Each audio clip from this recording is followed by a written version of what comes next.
बांग्लादेश में हिंसा कम होने का नाम नहीं ले रही है। यहाँ सड़कों पर कत्लेआम जारी है। शेख हसीना के देश छोड़ने के बाद से हालात और बद से बदतर होते जा रहे हैं। मंगलवार को जिस तरह से निर्मम हत्याएं हुई हैं वो रोंगटे खड़े कर देने वाला है। देश में जारी हिंसा के बीच देश भर में 20 आवामी लीग नेताओं समेत 29 लोगों के शव मिले।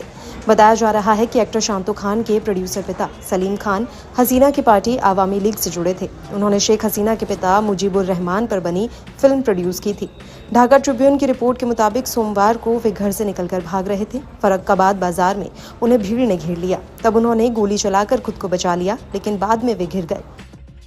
उपद्रवियों ने फेमस बांग्ला सिंगर राहुल आनंद का ढाका के धान मंडी में 140 साल पुराना घर जला दिया।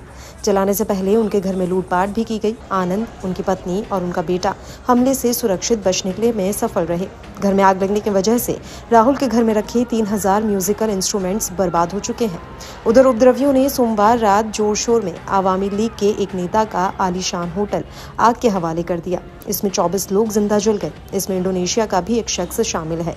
Hotel Jabir international Awami league के जिला महासचिव शहीन चक्कलदार का था। ढाका ट्रिब्यून से एक पुलिस अधिकारी ने कहा कि सोमवार के बाद से अब तक कम से कम 50 पुलिसकर्मियों की मौत हो गई है। ढाका के अलावा देश के ज्यादातर पुलिस स्टेशन पर भी कोई भी पुलिसकर्मी मौजूद नहीं है। बचने के डर से सभी पुलिसकर्मी भाग चुके हैं। कोमिला में भीड़ के हमलों में कम से कम 11 लोग मारे गए। अशोक तला में पूर्व पार्षद मोहम्मद शाह आलम के 3 मंजिला घर में उपद्रवियों द्वारा आग लगा दिए जाने से 6 लोगों की मौत हो गई। इसके बाद सोमवार की रात और मंगलवार की सुबह उनके शव घर से बरामद किए गए। बता दें कि इनमें 5 जवान भी शामिल थे। इसी बीच भीड़ ने घरों के ग्राउंड फ्लोर में आग लगा दी।